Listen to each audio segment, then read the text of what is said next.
Everybody, welcome to Matt Connarton Unleashed, the television edition. I am Matt Connarton. To my right is Mr. John Hopwood, who just finished up the Phil Boyd Studge show. And on this program, though, we keep it clean for the kids. No F-bomb. But we aren't going to be talking about the New York Yankees. No. I don't know anything about baseball. I don't even know how many quarters are in a game. Right. So I'm pretty useless with that. And John and I are going to be talking today we have a great guest, Mr. Dave Ridley of the Ridley Report. How are you, sir? Oh, good. Thanks. And apparently you two gentlemen know each other. Yeah, we've met once, if I recall. Okay. And he lets me use his video on the Ridley Report. Yes, right. Yes. Excellent. Well, what for the uninitiated, what is the Ridley Report? Well, it's like a poor man's TV station. It's evolved over the years, but basically, the current status of it is it's the number 2 YouTube channel in New Hampshire, and it orbits around the concept of the ambush interview more than anything else. I tend to ambush interview a lot of politicians and bureaucrats. Yeah. Oh, did you leave your signs over there? They are over there. I can bring them over here if you want. Well, whenever you want to grab them, feel free. Aren't you banned from City Hall, Manchester? No, there was an attempt at regulating filming in City Hall. Right. You probably saw some of the videos about that. But there was just this day in 2012 where I walked into Manchester City Hall, and I would consider myself basically a personal friend of the guard that used to work there. A really nice guy, but they replaced him. And the next guard, I walked in. Maybe he's used to homeless people coming in and sitting on the floor or something like that. Because I sat on the floor to work on my gear. I had to pull some stuff out of my equipment, and there's no desk. I have to be close to I have to put the equipment down somewhere and then access it. So I was fiddling with an audio recorder, and this guy came up and basically told me I needed permission to be there recording. And I was about to go to a government meeting. So I'm a kind of a big Sun Tzu guy. So like Sun Tzu always says, he shall prevail who knows when to fight and when not to fight. Mm-hmm. So I followed his instructions, got video of it all. He didn't like that I was filming him, but I didn't try to violate his restrictions in terms of going to the meeting and continuing to record. I just pulled back, and I had an equipment problem anyway. So I just came back a week later or something like that, and he tried to do the same thing, tried to restrict me from filming. And I stayed there that time until the mayor walked past, and I talked to the mayor about it, and he's like, "Yeah, you need to get permission from the city clerk's office." I'm like, "Okay, I'm coming back with a squadron now." So another month or two went by, and I just came back I scheduled a protest, and we had about 20 people come back and go in and record. Because I eventually backed down on that second situation too. So anyway, the third situation, we just brought more people, and the mayor changed his tune. It's all on video, so that's good. It's one of those things where go ahead. Sorry. Oh no, I just goosed Matt under the thing. Never mind. The thing is, there's not really much. There's only 2 desks in all of the City Hall, in the Board of Mayor and Alderman chamber that come down. And Rich Gerard has one, and the union leader has the other. Okay. So unless you get there early, which is impossible for Rich Gerard, and the union leader, like Paul Feely, writes by hand. And, he could sit anywhere, really. Yeah. But it used to be, what's his name? Ted Seifer. He has to have the thing. So there wasn't really, other than for the 2 people. So, because I'd started around that time going in too. But by the time, I just would take a camera in, and nobody complained. Does Rich record? Well, that's very rare. I mean, but you were saying, they were getting you with, you can't record, remember? Which is, since it's being recorded and sent out, you know what I mean? But they'll get away with every single thing that you let them get away with, right? They'll only back down where you take your stand. Right. They won't back down on their own. Then you had to stay. I used to see you outside trying to interview people. Yeah, and again, like my philosophy is that if you've got a freaking government meeting, it's designed to be boring and put everybody to sleep so they don't notice all the bad things that are going on in there. But if you go outside the meeting, you are not confined by the meeting's rules or anything like that. You can ask anything you want. You can, run a camera and question people, and it's asymmetric, peaceable conflict. Yeah, right? Yeah. Well, we were talking too on there, because you call them the radio show sometimes, and we were talking about how you have found that by being nice and being friendly and not being overly aggressive when you approach these people, that they're more apt to be open to speaking with you, which, a lot of people who try to do what you do don't necessarily always get. Oh yeah, that. they'll still try and stop you from recording sometimes. It just doesn't Yeah. really matter how nice you are. They know that they've got almost every bureaucrat and politician has something to hide. And so the idea is like just to be the good guy and get video of them being the bad guy in response, and that rarely triggers much public opposition. You're going to have the public on your side to a sufficient extent every time you do that. Yeah. Nowadays, things have evolved to years ago, even with the video cameras. People wouldn't give you much of a hassle. But now it's its own etiquette. If you're there, people put signs in front of you.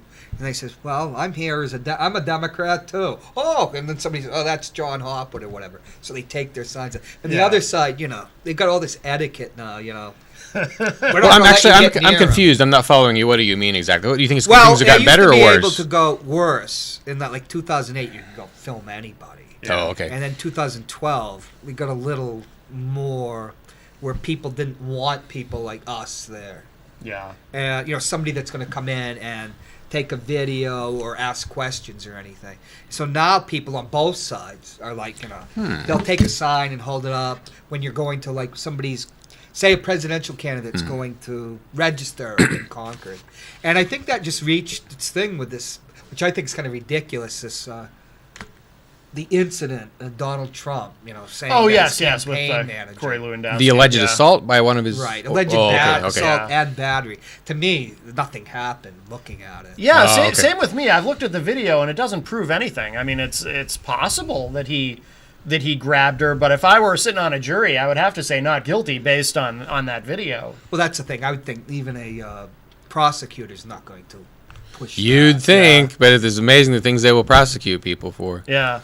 But if you think about it, with regard to if anyone gives you a hassle at any of these events, the beauty, especially of being independent media, is that the hassle is more interesting than anything that you would have captured the candidate saying or doing. Right? So the hassle becomes your story. If the periphery is always more interesting than the center of a story, well, that's an exaggeration, but it generally is more interesting, and especially because the other press is not going to be filming that same stuff. So you having a sign put in front of you to keep you from filming, that, like if I were putting that on YouTube, that'd be the headline of the story, and I'd make a whole 3-4 minute video around that one person. Right. They become the YouTube star, and then the next video might be what the candidate says if no one else hassles me. Right. So it's an opportunity. It's not a problem. It's it's just like Gandhi's idea that whatever you do, the worse the attack on you is. As long as people can see it and know that it's happening, right, the better you do strategically. Yeah. Well, yeah, because it's like in the case with the Trump thing, that it's although I forget her last name, Michelle somebody, she's kind of become the star of that whole thing. It's like her stock has risen in a sense in the media world because of this, and then the whole weird thing with Breitbart not supporting her because she was working for Breitbart, but then they weren't supporting her in this. And then Ben Shapiro and some of these other people who worked for Breitbart resigned because they were upset that Breitbart wasn't backing her up. Just a whole, it's interesting how this whole alleged physical confrontation, which again, in the video, it really doesn't prove anything happened, but that has become this whole story in itself. And everyone within it, including her, although it's funny, I can't remember her last name, but her and the people who resigned from Breitbart, all of their profiles have risen as a result of it. Funny thing is, she said it was the second worst thing that had happened to her in her life. The other thing that was her father passing away. Was it Joe Kelly Lavassa? She needs a safe space. I think Joe Lavassa. Get her a safe that's space. That's the second worst thing that's happened. Yeah, she's had a pretty good life if that's the second worst thing. Plenty of stuff. But she's like, I think I've seen her pictures. Like, she's really pretty, right? We're not going to comment. Okay, so that's why this is getting all that attention. If she looked like me, not that many people would be paying attention to it. That generally is because they'll get ratings. We wouldn't get ratings. Yeah, it's like that bald. Those bald-headed guys gives a damn. Right. They had another one where I was watching CNN, and they show, well, the campaign manager might have had another incident, and he like barely touches this guy, and there's a cop behind the guy. Then the guy suddenly jerks up and goes around. The cop obviously grabbed him belt and pulled him away. Yeah. But so he's just like special effect. Yeah. Well, no, But the press is like, he might have done that. You know, maybe he has telekinetic powers. That'd be good for people like us to have. You know, bring the candidate. Oh, like Firestarter. Well, I'm very short, so elevating a candidate it would be good. This is one of my rules. Inevitably, you'll have a great position. Then 7 feet tall white guys that you've never seen in your life. You didn't even know white guys became 7 feet tall. All stand in front of you. Right, yeah. You know? Yeah, a tall tripod is a good tripod. Yes, Right. yes. Rand Paul was kind of short, too. So we had the dual thing going. If it's a tall candidate, you can get the pictures. Yeah. Need a unipole.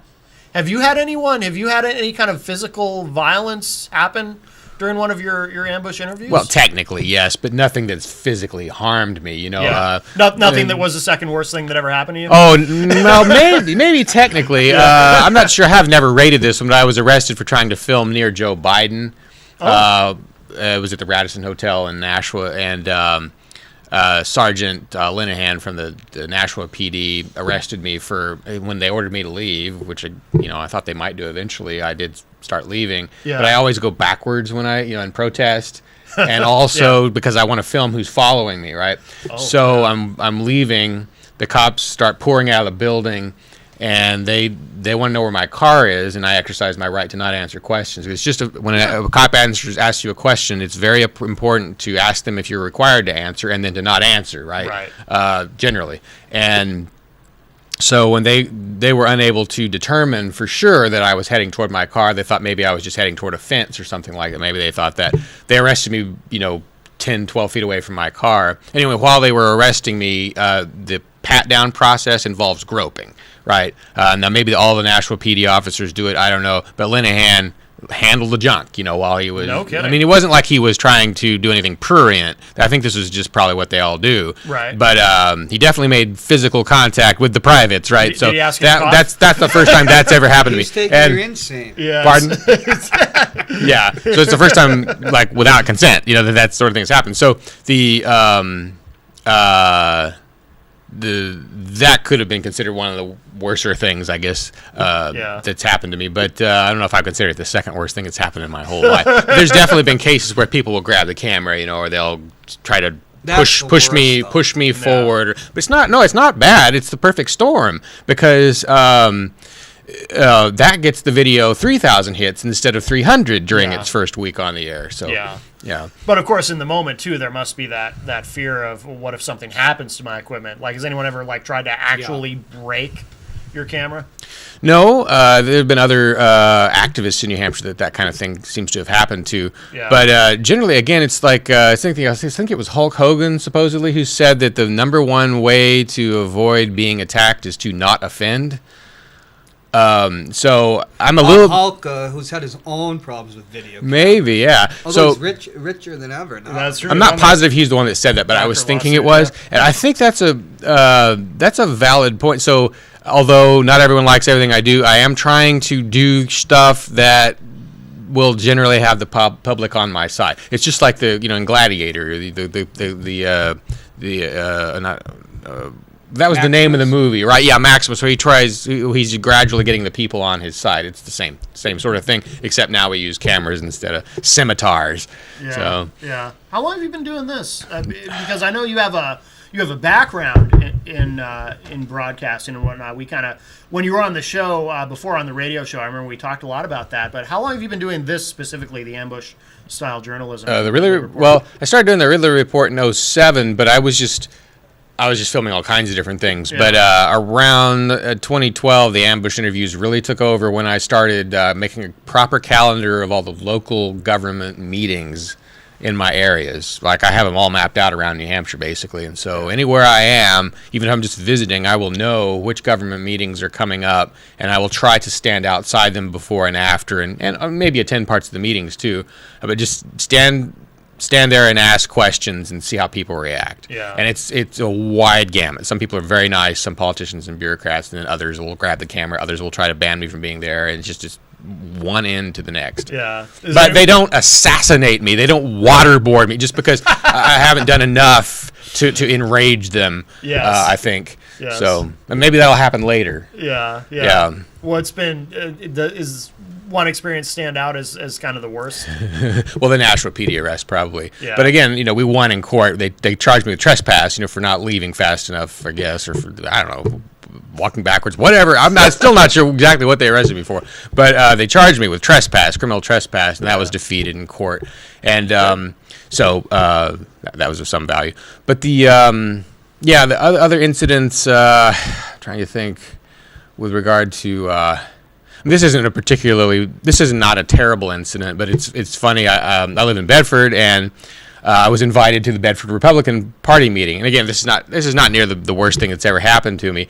But the lady who was, I guess, about to run, thinking of running for a House Speaker, came up and grabbed me. Right, now she didn't just do that initially, but it's Lori Sanborn. She's one of the reps. Yeah. Right. And she.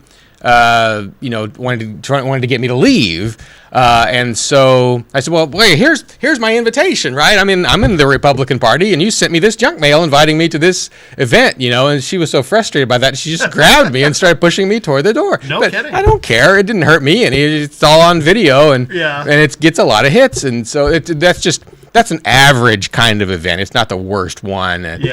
She's probably hopefully not even mad at me anymore. I'm not mad at her, but she shouldn't be doing that. And I'm going to hold her accountable and show her to the public. And for the rest of eternity, hopefully, that video will be there to show people you should not lay hands on them because you disagree with what they're doing, because you've invited them to an event. Right. Then you don't decide and changed your mind, and the event's in a public school. Right. So, what are people thinking? It's a private, which people don't understand. I'm really shocked. Even educated people. The parties are private. Yeah. They're private entities. There's nothing in the Constitution saying we have political parties. So when they do nail you that, they would say this is a private function. Yeah. And your invitation is, But why would the Sanborns? She's married to Andy Sanborn. Why would they be? That's what's interesting. I've interviewed Andy Sanborn twice before that incident, I think, and he knows what I'm about and what's going on. And he changed her mind and came outside after because I did leave when they told me to. I just wasn't doing it fast enough, right? So he came outside and said, "You can come back in," So she just didn't know who you were. She must not have known, and. But she still, someone still invited me. So after he invited you back in and you went in, did she apologize or did she address you? She's never apologized. It's interesting to me though. She doesn't know this, but once I was driving down the street in Concord and she was walking across the crosswalk, or she wasn't really in the crosswalk yet, but I kind of overdid it by stopping sooner than I really needed to, and didn't really have to stop. And she gave me the nicest wave. She had no idea who I was. Oh, really? So that was kind of funny. But it's a small, again, this is the whole beauty of New Hampshire. Everything's small. The people who are doing things to you, they know you. They're not faceless. You're not faceless. It's not the same as the central government where it's this entity that's so big that no one knows each other and they don't know the people they're hurting. If you're doing something to someone in New Hampshire, you tend to know them. Right. So it's harder to inflict tyranny on people. Yeah. Yeah. Now, are you from here, or are you a Free Stater, or what? Yeah, I'm a Free Stater. I moved in 2004. I signed the letter of intent in 2002, and I moved in 2004. So. Wow. So you've been here a long time. Where were you from? I'm sort of a Coloradoan, however that's said. You ever wish you were back there, for April 20th? Colorado is really nice, but I do go back. I mean, my folks are still there. I go back to visit with some frequency, and so it's. My father lived in Denver. Jeez, that's high up, and you go up. My father always used a real mower, real push mower. Yeah. Nice. I go up. I did this lawn when he first moved. I can't barely breathe. No kidding. You're full of expletive deleted. Then he went out there and he bought the first power mower he ever had. That air, if you're not used to it. Well, yeah, it takes about 3 weeks. Geez, I think smoking. I've never smoked pot there, but it must be something up, That maybe it has more of an effect. I don't know. I'm like the last. I'm the last American who hasn't tried it, so I'm afraid I'll like it too much. So I've just abstained my whole life. Wow. Yeah, it does stunt your growth. Well, but the thing is, it makes it easier to make the case for legalizing drugs if you don't use them. If that makes sense. Why's that? Well, just because Because you don't have any skin in the game. well, so it's like, 20 years ago, probably, if you were a decriminalizationist, people would look at you and say, "Oh, that guy's a pothead." Well, Right. now it's part of the process for me to be able to say that and have a stronger position. I don't want it decriminalized so I can use it. I want it decriminalized so my taxes go down.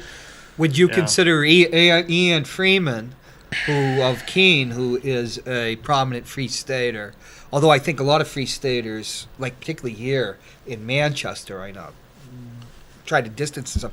Didn't he just get the FBI just raided him? Oh, yeah. Because he would say he's against the age of consent laws. Well, I don't That think they doesn't raided him mean- because he said he was questioning the age of consent laws. At least the official story is that Right. the FBI says, or whoever made the warrant, it says that they are there to determine who, if anyone, accessed a porn site that the FBI was running.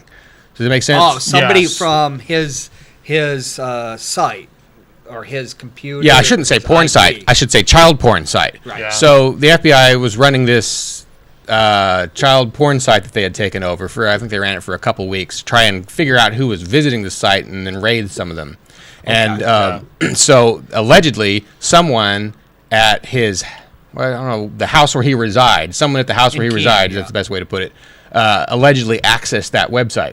Now, Well, actually, Dave, hold that Okay. thought just because we have a caller, so we'll grab this. Okay. Hi, welcome to Matt Connarton Unleashed. Who's on the line? Hey, Matt, it's Don. You guys don't have audio again. Oh, okay. It might be, yeah, I don't know. Maybe somebody can do whatever they did last time. I know that we have it here, but it's something weird with some of the cable boxes. But yeah, Oh, now you got it. Now Okay. It came on just now. okay, I great. have my Comcast bill here. All right, thank you, Don. where should we pick up? I'm just saying about, I'm not making a judgment about Ian Freeman, but like he would say, as I'm a libertarian, am against this on principle. I'm not into, having sex with children or anything. Yeah, so there's all kinds of layers. I don't know. I haven't read the precise quote that I think some of the people are upset about. I'm still trying to find it. I've read some of the other quotes that are a little bit eyebrow raising. The one that, but so there's be one position that a person could take that says, okay, if you mess with my daughter and she's 14, you're going not to jail, but to you're going to the dirt, right? You're going to the dirt nap. There's a lot of people that would say that, and I'm fairly comfortable with people saying that and doing that. But if you want the taxpayers to fix the problem, that's the problem, because then it gets all complicated, and there's no when tax money is used to solve a problem.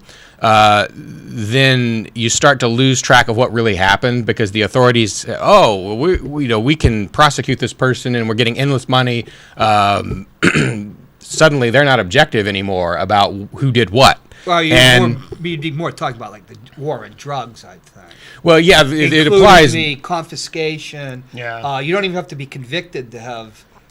Oh yeah, civil your forfeit assets, asset, civil forfeiture. Yeah, that's I how think we're that's talking how about something like bad that. it's gotten. However, like if you have no matter what the issue is, it's always appropriate to be against acts of aggression and against acts of harmful fraud, right? So whenever the government goes to a Bedford taxpayer, for example, takes their money and uses it to solve a problem in Laconia, or pretend like they're solving a problem in Laconia, that is an act of aggression against that Bedford taxpayer. And so, for instance, if there was something going on in Keene that were wrong, and they were using the FBI, there's FBI involved. Yeah. If they're using taxpayer money from someone in Louisiana to hurt somebody in Keene, even if they really did something wrong, that's an act of aggression against the taxpayer in Keene. So you can have all the government you want, just no acts of aggression, no acts of harmful fraud, and tax is an act of harmful fraud. So, Well, yeah. also, too, it's worth pointing out, in this case with this sting, so the FBI was operating a child porn website that they had taken over, and what about... Entrapment. Yeah, I mean, that sounds like entrapment to me.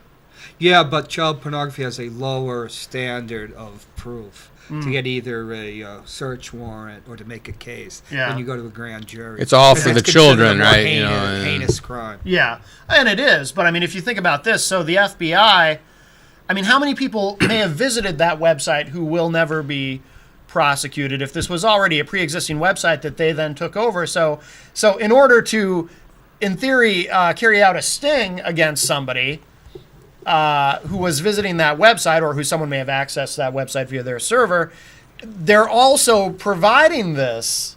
I mean, obviously that's not their intention necessarily, but they're facilitating people using this website. And many a defense attorney, you go with entrapment. Yeah. But we'll see. That's considered society-wise a heinous crime. Right. And you see, you had somebody, a state rep, got arrested, right? Yeah, Kyle Tasker. Right. Yeah. And then the fact that Ian Freeman was vocally raised his head above the parapet. Yeah. It would be natural. You might disagree, but for a law enforcement officer to Right. be looking for people, They would consider him an go with easier PR target for having yeah. that kind of opinion. Yeah.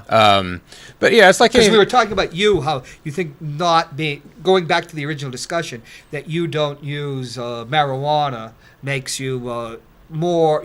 You think you're a better advocate for legalization More credible, than, let's yeah. say, like Tommy Chong. Right. Right. Who's a degenerate bots, who is a walking, case study against. he's a hero Well, his for me, character but is, yeah, but it doesn't mean I do what he does.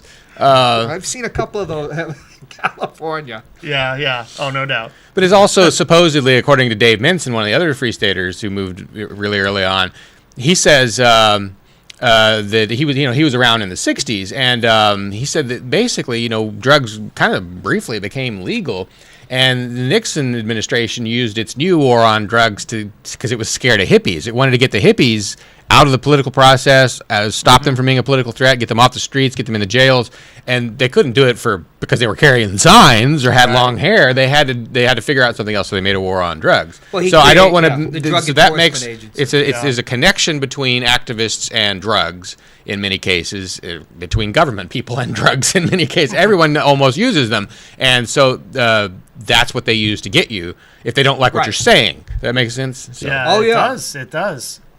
And there's to this, and I don't know, and John, I'm curious what you think about this, because I don't think we've ever discussed it really, but and it almost sounds like conspiracy theory stuff, but I'm beginning to believe there's this connection. Our presence in Afghanistan, speaking of the government and drugs, our That presence was in a hippie Afghanistan. haven in the 70s. And you- I'm old enough. I was only like 10 years old. Yeah. You mean during the invasion? I have a good. No, we're not talking about invasion. We're talking about hippies used to go to Afghanistan and. Yeah. Oh, But now wow. our military- Now that is a memory. Okay. But now in the present day, our military is in Afghanistan guarding the poppy fields because that's their only real export. And we have all this heroin here. And as you had pointed out when we had Mike Gill on, you were saying it's funny how the heroin, it's just here. Why is there so much of it here? And how did it get here? And, I think it's worth raising the question, why is the U.S. government, because... Well, the FBI doesn't go, under the Obama administration, does not crack down on the marijuana trafficking. Right. And if Well, that's all in DEA, California, right? You're right. California, they grow the best pot in at least the North America. Yeah. And the Mexican drug cartels have been up there for a long time in the counties just above San Francisco. And they also control heroin. Yeah. Black tar and that type. You don't have the French connection that Iran used to be a big producer. And then it would go to Marseille, then it would go up to Montreal, and then it would come down, 87, hits 90 and fans up. Okay. Now I would think that you have Mexican, with the marijuana, and this isn't to attack marijuana, legal or whatever, but if you're going to traffic in marijuana, you could easily bring heroin with you, and if they're not true. actually cracking down on marijuana trafficking, because I've been told they're not, Yeah. that's one way heroin could be coming here. Yeah. And other places. Yeah. But the old French connection, mafia and that, I think that's passé. Right. But, Don't trust the government, but though. we were talking about ideology again, Yeah. Well, You are for marijuana legalization as a libertarian. Well, decriminalization. You're not for legalization? Well, legalization would mean the government gets control of it. Yeah. Interesting point. Yeah, like in Colorado, because then and actually, it's been good for them in terms of their taxes. I mean, everything's. I mean, it seems like they're swimming in money. But you're right, because then you go to legalization, then the government's involved in the taxation of it. So, which is interesting. I actually hadn't thought of it quite that way, because I've always said let's just legalize it fully and get it over with. Well, when I ran get my for sign. Oh yes, get your signs. Yes. when I ran for state rep, decriminalize, then you have a study 3 years, and then legalize. Yeah. I don't think any study is going to prove it's driven people into Tommy Chong. Well, even Right. Tommy Chong, what the most he did, he he gave away all their money to Pee Wee Herman for a few snorts of cocaine. That was about as much Really? as he did. Oh, this is, you didn't watch the Cheech and Chong movies? I don't know. That's nice dreams. Oh, okay. I watched them when I was a kid, but I don't know if Not the real Pee Wee Herman was in. Oh, okay. Paul Rubens, the actor. He was originally introduced in the Cheech and Chong movie. That's right. Okay, I remember now. And Dave brought I think props. you smoked a little too much. It does, kids. It does affect your. What was I going to say? You know, I didn't try it until I was 30. I was 30 when I smoked my first. I've been behind me for 6 years. Now, Just so you know, it doesn't have the F-bomb in it. Right. Yes.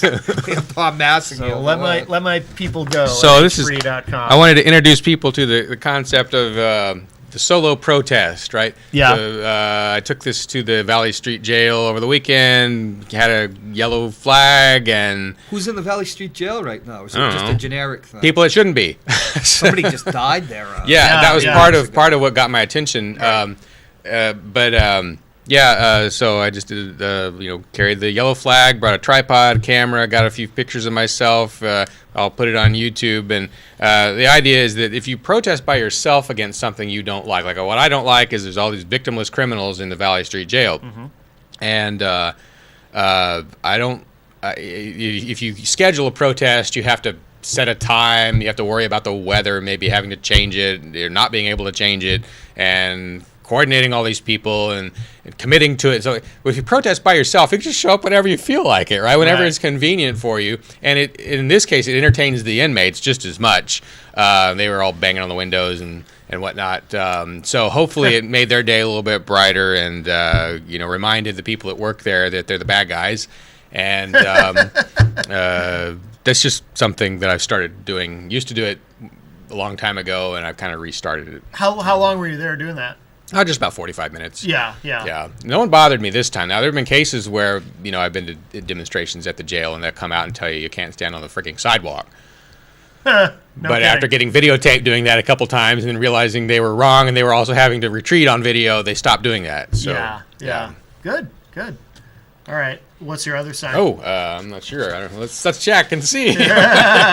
Oh, this is from a different solo protest. I just went to the federal building and carried that. Yeah. So this is, I'm concerned about the rights of Trump supporters just as much as any other human, whether I like Trump or not. Jerry DeLamus is a Trump co-chair, and he's been arrested for allegedly doing too much to help the Bundy rebellion out in Nevada 2 years ago. I don't remember what all the charges are, but all I know is I don't want my money used to put him in jail. Right. I wasn't scared of him before. I'm not scared of him now. Right. Yeah, we've had him on the other show that I do a couple times, Rock, Paper, Hand Grenades, and I think he's a sincere man, and I don't. Some of the things they're charging him with, like assault on the FBI or something, it's like, wait, when did that happen? I don't remember. There were no government agents harmed during the Nevada standoff, correct? Assault is verbal. Battery is Okay. So if he acts said on something, committed battery. Yeah. So that was the second worst thing that's ever happened to me, by the way, John. What you did. I was thinking about. Did you guys see that video from 2013 roughly where the guy does do that to a cop, like he just taps him on the shoulder? It's all caught on video in Concord. Yeah. Just the wildest riot style arrest ensues. Like the cops are just piling on top of him, and it was the crowd screaming. And you guys have never seen this video? Mean at the I think I've heard about Bloomberg. You might have filmed it. Yeah, it was at a Bloomberg event. Okay, that was a wild day. They subdued him because the whole crowd seemed like it was going to go crazy. They would have subdued him anyway, I bet, or they would have at least arrested him. I think he was drunk. Yeah. Or something. Oh, really? Yeah. Or there was the Mike Tyner incident here in Manchester where cops surround this guy during a marijuana protest, and then they tell him he can leave. So as he's leaving, he's surrounded by cops, so he has to brush past one of them. That's assault on a cop. Again, that was filmed. And Never touch a cop. Yeah. Yeah.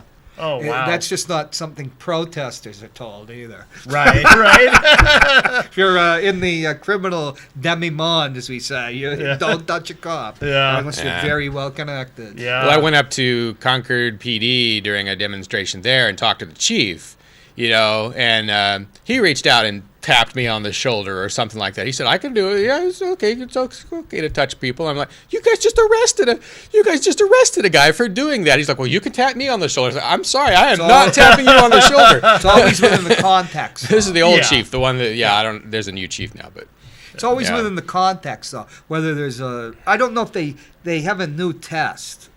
It used to be, if there's danger, and a court's going to determine that. Yeah. It's been a long time since I've read about they loosened up used to be a present danger, like if you go cause a riot by saying certain things. So it's always going to be in the context of what is going on. Yeah. When we were up at the Bloomberg bus, Jesus, I thought I was going to get lynched too. I was wearing like a Cal Berkeley cap. What happened? See, I don't even... Which just says California. I'm from here. I got a degree in publishing from Cal Berkeley, I'm thinking, Jesus, I better take this hat off or something. So- They might think I'm an outsider. And Mr. Riley of Riley's Gun Store, I wouldn't even say. I couldn't believe he got really worked was he up. the one that was using all the profanity Let's not, about I the don't wanna talk, arrest, 'cause or he was very, very contrite afterwards. It's Oh, just really? it was the atmosphere when you see Mr. Riley going, And Wow. I've known him. I don't know him personally, but I've known him since I was a kid. Yeah. I've known Yeah. Riley since I was like 13 years sure, old. yeah, yeah. And stuff. It's just so it is in a context, Yeah. but What- never touch a cop. Yeah, yeah. With the free Jerry sign, did you take that to court? Did you go and... No, I just took it. Well, again, the idea is you don't want to go while everyone else is there necessarily. Right. You want to do something that's a completely separate event. Again, as long as you can do it safely. Like in my case, I was in front of the Norris Cotton building, the federal building here in Manchester. If someone had come out and hassled me and stolen my camera, then that would have been... maybe I wouldn't have gotten my video. I don't know. But I've got the ability to do some degree of live streaming, and that process probably could have been shared with the public, and it just would have turned this very minor protest into one that was very well known. Because they'd be going way out on a limb to arrest someone or bother someone for doing something like that. So you just go by yourself to where you can go safely. And if I couldn't go there safely, I could go a block away safely, probably, or something. Just go to the periphery by yourself, get video of it, raise concerns where no concerns are being raised. And normally they go through that day at Norris Cotton, and no one raises any concerns the whole day. There's nothing for them to talk about or look at that puts a dissident tone or dissident chord in their chorus for that day. Mm-hmm. But they're still doing terrible things in that building. They are occupiers. This should be an independent country. And I'm tired of the federal government every single day being able to get away with what it does without anyone even raising concerns in some cases. We can get to the independent country in a moment. What do you think about people heroin dealers being arraigned for attempted murder? Well, it depends on what they did. The Granite Hammer now. Yeah. Yeah? That Really? I was listening to some testimony where they're going to. I know Ted Gatsis wants them to be charged. Heroin dealers. I certainly don't agree with that. For attempted murder. I think that they Really? tried that under Rockefeller in New York State, and it didn't work. He wants to look tough Well, on crime. He's running so- for governor, after Right. all. It depends. It depends on what they did and whether any tax dollars are used. But we already know that tax dollars will be used. So Somebody's selling heroin. I don't care what Under a your person has. limit- I do not care if you're a war criminal. Tax dollars should not be used to fix the problem. Well, World War II. Shouldn't have used tax dollars for World War II. No. We should have fought it without tax dollars and lost if we couldn't win without it. Yeah. If you can't do something without tax dollars, you don't do it. If you can't win without tax dollars, you don't win. Here's an interesting thing about the 16th Amendment, because I worked on a big tax case when I was down in Washington, just as legal editor. But once they passed the 16th Amendment, and for the income tax, they raised more money from 1917 to 1919 which they were using to prosecute World War I, which is a war we should have stayed out of, than they had in the entire history of the United States. No kidding. The ability for them to use the income tax, which had gone back in the Civil War. They had an income tax. Lincoln had an income tax, and it was struck down after the war and as unconstitutional. So you had to have a constitutional amendment, passed in, I think, 13. Within 4 years, they were able to raise enough money to raise this big army to go to Europe to bail out England and France, which were exhausted, and which for my opinion, set up World War II. But it's so interesting. But I'm an Allied sympathizer in both wars, and I think but I like what the Americans did at the beginning of World War II, which was to volunteer. There were tens of thousands of American kids that went and volunteered to serve in the British Army during the early phases of World War II. And Churchill didn't know what to do with all of them, right? And he wasn't prime minister, but he had a degree of authority at the time. Yeah. And that's the solution, is the volunteer, the guerrilla fight.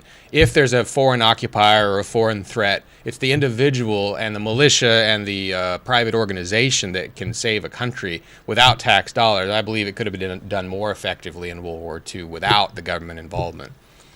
Interesting. Well, I disagree, but I've been wrong before, and we'll never get a chance to know. Right. Yeah. You know, it was in getting back to taxes in World War II. The income tax was only supposed to be on unearned income.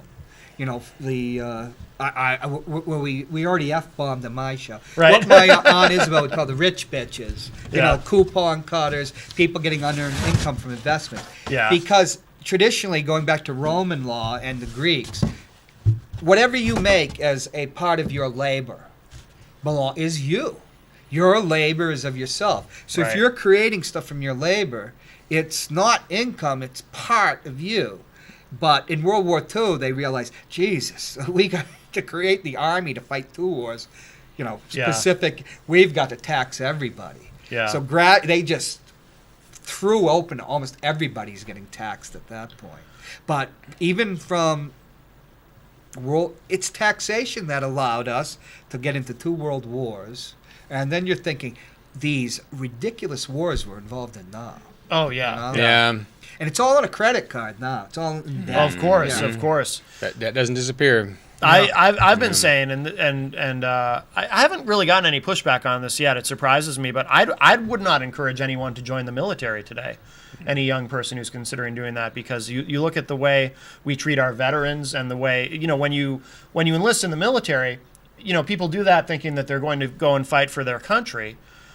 And really, they're fighting for the government, which is not the same thing as the country. The country, to me, is the people. It's the American people. The congressional military industrial complex. Right, exactly. It's a big corporation, is what it really is, and that's what you're fighting for. It's not even fighting for oil. It's fighting for the military industrial complex, and then you go and you, according to Eisenhower, basically. Right, he warned about that. This is not a conspiracy theory. He warned about that. Yeah, he did leave out in the original speech. It said congressional military industrial, but they had him drop out. He was going to say, okay, yeah. But for Ike, who was his whole life was the military, but he was a real penny pincher. He'd rather nuke people. He did bring nukes to South Korea, didn't he? During the war? No, there's no proof of that. Oh, okay. All the research. Truman always said it was just Stalin dying that ended the Korean War, which looks more true, because they always said that Ike sent private channels that he'd use the bomb. And there's nothing in the Soviet archives. So I didn't know that. But it's interesting. Ike didn't want to spend. He was very fiscally conservative. And more bang for the buck. Well, no, spending went up. Spending, remember, did go up slightly during the 50s. So and then he was one of the better ones, I agree. But when you get Kennedy, suddenly you had Maxwell Taylor had resigned as the Army Chief of Staff in '59 because Ike was cutting back the Army after all they had done to build up the Army in World War II. Well, that's what you do after a war, is you cut back the Army. But they didn't because of the Cold War, and so then JFK, he became JFK's special advisor, and then JFK put him as the head of the Joint Chiefs of Staff. He came back as military, and He was going to prove that the army was necessary. So they built up the army, and you get Vietnam. Yeah. Yeah. Yeah, Crazy. exactly. And you Yeah. get stagflation. You know, it's just crazy. Yeah. I don't know if you guys have seen 13 Days with Kevin Costner. Yeah. You've seen that movie, and it's about the Cuban Missile Crisis. Right. And at the end of it, there's this great scene where they're kind of celebrating their victory, and they're talking about, now we can run the table in Southeast Asia. We can just go from there, and it's like, Yeah, Maxwell Taylor was big on that. yeah, But you needed to raise taxes. yeah, yeah. And, They never need to raise taxes because they never need taxes in the first place. Well, you need it for the post office.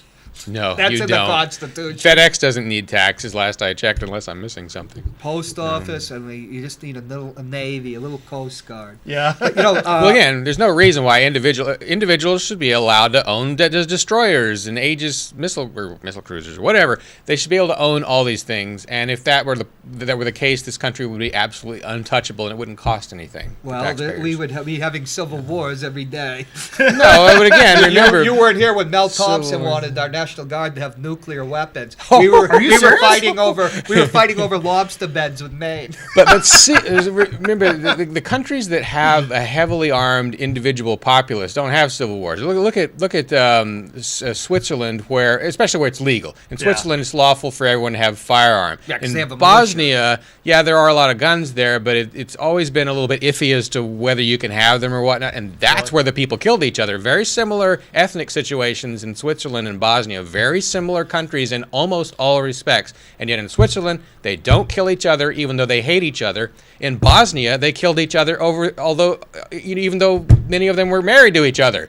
So But the Balkans, for history, have always been known for brutal conflict. Balkans. Where Switzerland, there's a famous movie called The Third Man. It takes place after World War II. Orson Welles' great line, he talks about what was Switzerland, 600 years of peace, and all they've accomplished is the cuckoo clock. So they are two different types of culture. Oh, and finding like the the God different- and finding the God particle and CERN and Right, all yes. this all this genius in physics. One of the most corrupt countries too. I edited Is Switzerland? Yeah, didn't know they're that. federal, and there's three ethnic groups. Germans, they're the Germans, and the French are the big ones. But they are. We're not going to talk about Switzerland, but Are they more corrupt than Manchester, New Hampshire? well, they got maybe. Wow, that's pretty bad. we were talking about Mike Gill in the Jeep on the way here. That's what it kind of made me think of that. We send Mike Gill over to Switzerland, and he's still in. I think because he got 10 days. 10 for his days. contempt. Yeah, if I could carry a free Mike Gill sign, I would too. Yeah. But the jail he's in is a little far off my beaten track. He's in so Rockingham County. yeah, so Yeah. if I'm in the area and he's there, I might carry a free Mike Gill sign. But again, it's the same. Yeah. It's the same thing. You stand up for everyone's human rights. Mike Gill isn't someone I agree with about a lot of things. But taxpayer money should not be used to put him in jail because he said something people don't like, and that's what happened. He said something in court people don't like. But that's a court. So what? It's Freedom contempt of of speech. court. It's supposed to. The whole country is supposed to be a freedom of speech zone, not the whole country minus this hole, this hole, this hole, and this hole. Right. The famous the jurist Blackstone said, "It's a matter of ordered liberty. That's the foundation of the common law." It's more ordered than liberty now. Without the order, That would be the tension. Yeah. But it's ordered liberty. You just can't go into a court and tell a judge to go, Although, believe me, I've been in courts where you do want to say that. Yeah. My friend Dave Pinto said, Jave, I should have gone to law school. No, John, you'd have set records for, contempt of court. With Really? a lawyer, they nail you on a Friday afternoon because you can't get bailed out till Monday. Oh. Wow. It's like, do you ever see the Yeah. movie Mr. Roberts? Jimmy Cagney Yeah. riding Mr. Roberts, Henry Fonda, doing everything he can. Right. So now, what is? Do you have any other these individual protests that you do? Do you have more of them planned, or? Actually, I don't yet because it's more of a logistical issue. Like if I Yeah. were to go, I could go back to the Valley Street Jail and do this again next weekend, but it'd be mostly the same people in there. So I probably wait a few weeks if I do that again. Yeah. And I'm just waiting for the logistics to work out. I was thinking about maybe doing one in front of one of the. I think I'll be near one of the central planning commissions or regional planning commissions soon, which no one knows anything about, including me. I'm shrugging right now. I only know that they use. Tell us. The only thing I know is that they use tax dollars and they're somehow involved with Granite State Future /NH Listens, which I also don't. I don't understand that either very well. Yeah. I've been to one of their meetings, but I just thought it might be fun to carry a sign in front of one of the planning commission offices, outside or something like that. It just says something on it. I don't know what. That's one idea. There's any jail that if I can get close to if I'm in next time I'm in Concord, maybe I can carry this outside the state penitentiary there. And, so just anywhere that bad government offices are located, I think anytime you want, it's a good idea to go out there and just stand briefly with a sign to make that difference between 0 and 1. They're going to go through their day with 0 opposition probably. Right. You give them that one small piece of opposition for them to attack or make fun of or arrest or whatever they want to do. They probably won't do the latter. Yeah. And that difference between 0 and 1 is the most important difference in the world. Did you do this in Colorado when you were living there, or did you start this after you came? No, I didn't do any activism until the Free Staters caught me. Really? Right? Like that's what the genius of the whole project is when you start giving people a little bit of a mission. Other than the initial mission of the Free State Project was just concentrate libertarian-oriented people in New Hampshire. That was it. Yeah. All kinds of other things happen by themselves. A lot of ideas pop into people's heads and they go out and do them. And so it turned me from no one into an activist that at least gets a little bit of attention. At least I'm a 1 on that scale of 1 to 10. I'm not a 0 anymore. Right. Well, speaking of numbers, what's your mover number? Do you know? I think it was like the 100th person to move. No kidding. So wow. Because it was right after 2004. I'm sorry, the 50th. Yeah. It was the 50th person to move. Wow. Yeah. So you got in really early. You mentioned that you want to liberate New Hampshire, which incidentally my family liberated from. Actually, George II gave us part of this state, and then we liberated from George III. What would you call it? My family lived in Hampton in 1640. Yeah. But I'm not a New Hampshire native. Yeah. I mean, in terms of the idea of independence. Right. If you could Yeah, talk there is about actually that. there's a That's website, nhindependence.org, and they lobby for the state to be an independent country. Now, we don't have to become an independent country in order to get a lot from having an independence movement, right? I have my concerns about Quebec, independence. look at Quebec as the province. Right, yeah. I have my concerns about independence too, but we need to at least have kind of what Scotland has or what Quebec has, where we have a strong enough secessionist movement in the state that the authorities start making concessions. And in our case, Scotland has gotten all these, they got their own parliament and some welfare concessions, I think, and then Quebec got, more aid from the government or something like that. We can use our power to lobby for more freedom, for just the government to do less. All we're asking you to do is spend less here, or do less here, have less people here, just do less. That's all we're asking the federal government to do. We need the independence movement for that leverage, because if they say no, then the independence movement gets stronger. Yeah, that's interesting. And that's how you peaceably fight the central government that is armed with nuclear weapons. Right. Yeah. And we're running out of time, but I want to ask you this, getting back to the Free State Project for a moment. I know there's been all this dialogue, and I hear a lot of it play out on Free Talk Live about how the Free State Project should proceed, because some people think that it should dissolve at this point. Okay, they triggered, they got their 20,000 signers. Well, it seems like they that's are all happening. here It seems now. like that's happening. It seems like they're dissolving all by themselves anyway right now. With all The internal drama. Yeah, I a lot noticed of- there's geographical divisions. A lot of and stuff drama. like that. A lot of drama, yeah. Like any movement.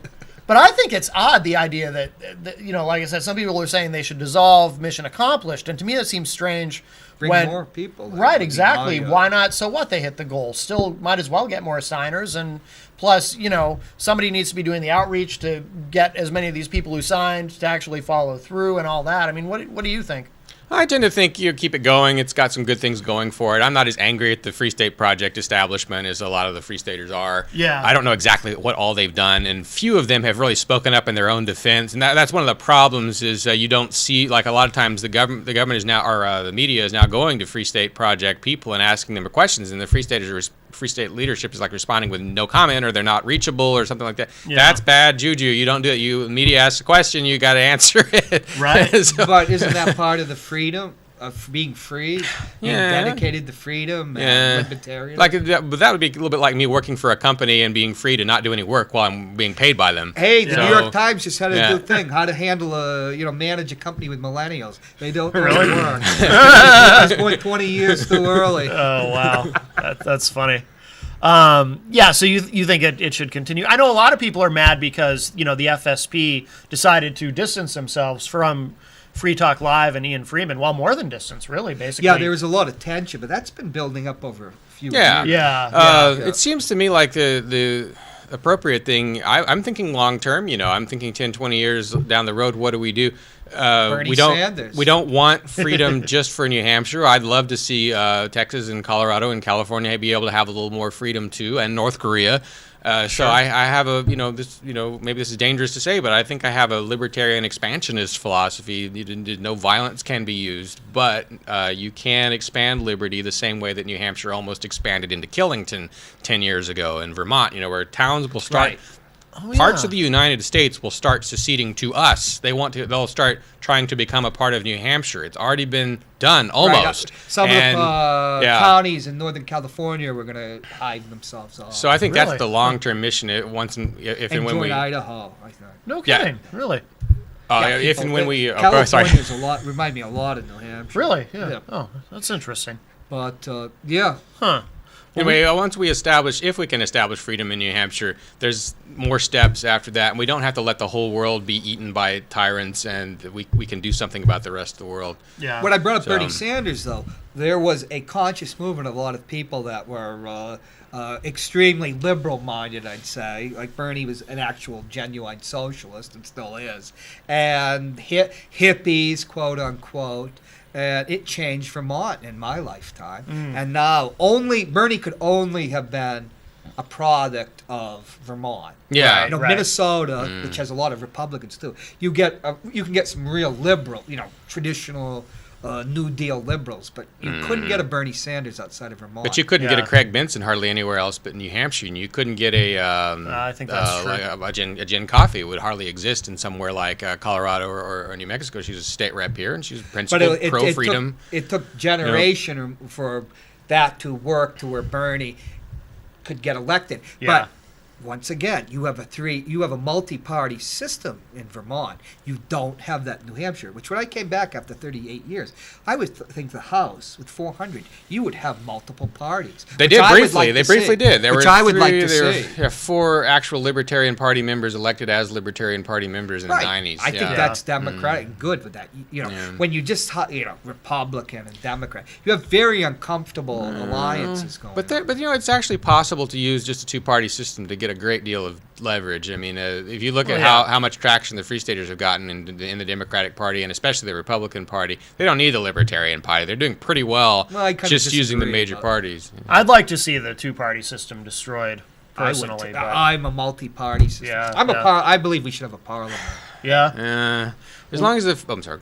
Oh no, that's It show's about you. all right. We You have an F-bomb. that's true. So you've done well. But before we wrap up quickly, where do we go to find the Ridley Report? Oh, just RidleyReport.com. Simple Yeah, enough. RidleyReport.com. something.com that rhymes with com. Okay. That's good. It's good to have a jingle. No, but Dave, thank you so much. It's great to have you here and finally meet you in person because you've been a frequent caller to my show, and I appreciate it. But wonderful to have you here. And John, as always, thank you for sticking around. Thank you for having me on. Enjoy having you here as well. And, of course, if you're watching live on Wednesday, I will be back at 6 p.m. with the Honorable Gary S. Hopper for Rock, Paper, Hand Grenades. And until then, we'll talk at you all a little bit later. Thanks Guys. everybody.